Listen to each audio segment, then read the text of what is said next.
মিয়া মাইয়া মানুষ দেখে আর হুঁশ নাই, আমার উপরেই বসে পড়বেন নাকি? বয়স বাড়ছে কিন্তু লুচ্চামি কমে নাই। আপা একটু সাইডে চাপেন তো, এইসব লুচ্চা লোকদের দিয়ে বিশ্বাস নাই, এদের পাশে বসবেন না, বসবেন আমাদের মতো ইনোসেন্টদের পাশে। দূর মিয়া আপনি চুপ থাকেন, উনি আমার হাজবেন্ড। হায় হায়, মালে কয় কি এই চাঁদের উপর স্টেডিয়াম কাক্কু নাকি ওনার হাজবেন্ড? যাওগা সামনের দিকে আউগা, আমি আসছি দাওয়াত ছাড়া বিয়ে খাইতে, এমন ভাব ধরতে হইব যাতে কেউ বুঝতে না পারে।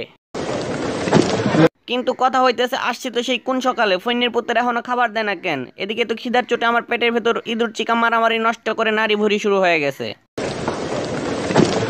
ওরে সালাই, সবার কাছেই তো দেখতেছি একটি করে গোলাপ আছে, কিন্তু আমার কাছে নেই। যেভাবেই হোক আমাকেও একটি গোলাপ ম্যানেজ করতেই হবে। ওই তো এদিকে তোরার মধ্যে একটি ফুল দেখা যাচ্ছে, যেভাবেই হোক এটাকে আমাকে নিতেই হবে। না সালাই, যতই টানছি ফুলটা ছুটতেই চাচ্ছে না।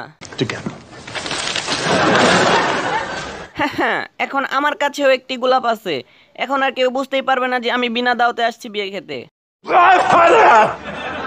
আমি খুবই দুঃখিত এভাবে পেদে থুক্কু হাঁচি দেওয়ার জন্য। সেদিন বৃষ্টিতে গোসল করে ঠান্ডা লেগে গেছে, কি করি? আপা আপনার রুমালটা একটু দেন তো, নাকটা পরিষ্কার করি। এই যে নেন আপনার রুমাল, আমার হয়ে গেছে।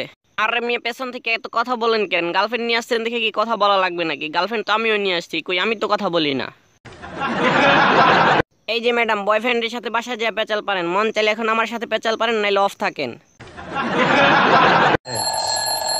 আরে কি শুরু করলো ওনারা, আবার অ্যালার্ম বাজানো শুরু করছে। হ্যাঁ হ্যাঁ, অ্যালার্ম তো আমার এখানে বাজতেছে।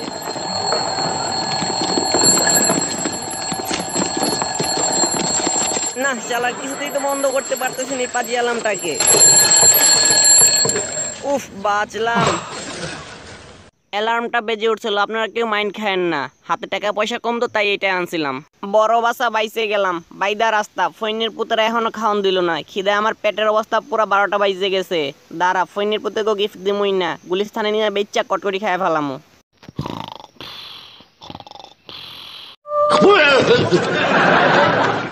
না না, আপনারা কেউ ভয় পাবেন না, একটু ভূমিকম্প হয়েছিল আর কি।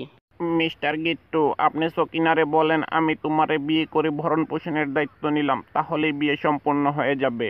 আমি তোমারে বিয়ে করে ভরণ পোষণের দায়িত্ব নিলাম? হ্যাঁ হ্যাঁ মাম্মু, কি বুঝলা? তোমার আগে আমি বইলে ফেলছি, এবার তোমার পালা। ও সকিনা, আমি তোমারে বিয়ে করে ভরণ পোষণের দায়িত্ব নিলাম। হ্যাঁ হ্যাঁ চান্দু, গানের সুরে বলো আর যেভাবেই বলো, বিয়ে কিন্তু আমি আগে করছি, কি আপনারা সাক্ষী আছেন না? হাল্লার পোহাল্লা। হ্যাঁ হ্যাঁ চান্দু, গালি দেওয়ার যাই করো, বিয়ে তো কইরেই ফেলছি, এখন বউ অর্ধেক আমার। তোমাদের টোনাটনির বিয়ে সম্পন্ন হয়ে গেছে, সবাই একটা তালি দেন তাদের জন্য।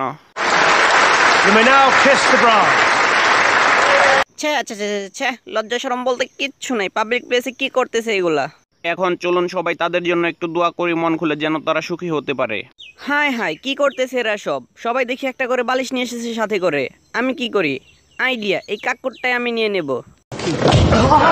দেখছো, তুমি বলছিলে না সেম এস বিয়ে পসিবল না? এই অসম্ভবকে আমি সম্ভব করে দেখাইছি, আসলে ইচ্ছা থাকলেই উপায় হয়।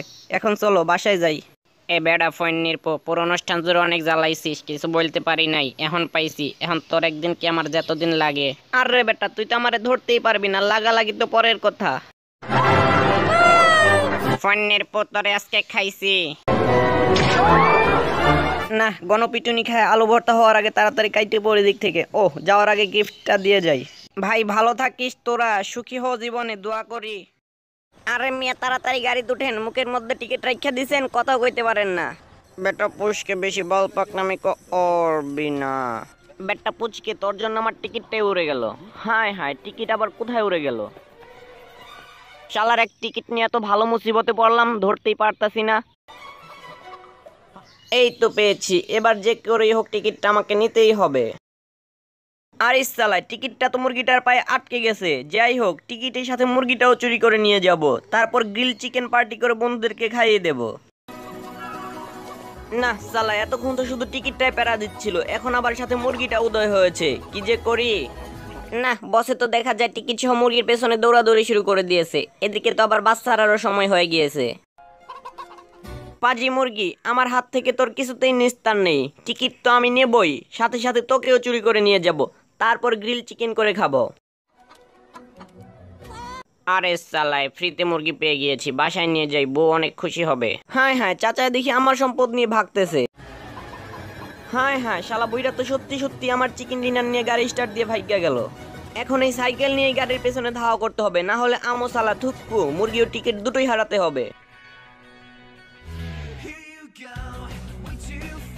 এই তো গাড়ি প্রায় ধরেই ফেলছি, আর অল্প একটু। আমার স্পিড কি গাড়ির চেয়ে কম নাকি?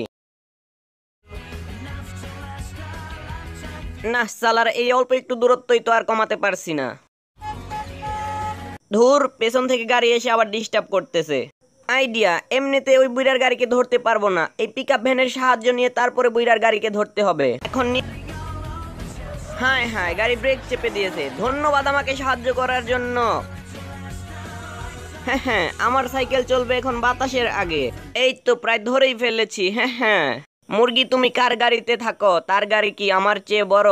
আরে বড়ই তো। হ্যাঁ হ্যাঁ, যাওগা, সামনের দিকে আউগা। এখন ভালোই ভালো টিকিট সহ মুরগিটাকে নিয়ে নিতে পারলেই হলো। এই তো পেয়ে গেছি, আর একটু। ও শালার পাজি কুকুরটার জন্য সবকিছু বানসাল হয়ে গেল, সব কষ্ট বিফল আমার। কিন্তু আমি এত সহজেই হাল ছাড়ছি না। পেয়েছি, এই তো সেই গাড়ি, কিন্তু মুরগির খাঁচাটা কোথায়? এই তো সেই মুরগির খাঁচা, বুইরা মাত্র এখানে রাখলো, কিন্তু মুরগিটা কোথায় গেল? আমাকে খুঁজে বের করতেই হবে। মনে হয় পাশের এই রুমে রেখেছে, খুলে দেখি। শালার সবগুলো মুরগি তো একই, এখন ওই মুরগিটাকে খুঁজে বের করবো কিভাবে? আর আমার টিকিটটাই পাবো কিভাবে? শালার কপালটাই খারাপ আমার। আমো সালা থুক্কু, মুরগি ও টিকিট দুইটাই গেল। হায় হায়, সাইকেল কোথায় আমার? আমার সাইকেলের এই অবস্থা করলো কোন ফইন্নির পুতে? হাতের কাছে পাইলে ওরেই ভত্তা বানায় ফেলতাম এই সাইকেলের মতো। আরে সালা, আমার ক্যামেরাটাও তো এখানে রয়ে গিয়েছিল। ওফ, বাঁচা গেল, ক্যামেরাটা কিছু হয়নি। ক্যামেরায় রেকর্ডিং চালু করাইছিল, এখান থেকেই দেখা যাবে কে করেছে সাইকেলের এই অবস্থা। ফন্নিরপুর ট্যাঙ্ক আমার সাইকেলের এই অবস্থা করে দিয়ে গিয়েছে। হাতের কাছে পেলে ওরও 12টা বাজিয়ে দিতাম আমি। তবে দুঃখ আরেকটা রয়েই গেল, মুরগি চুরি করে গ্রিল খাওয়াটা আমার আর হলো না।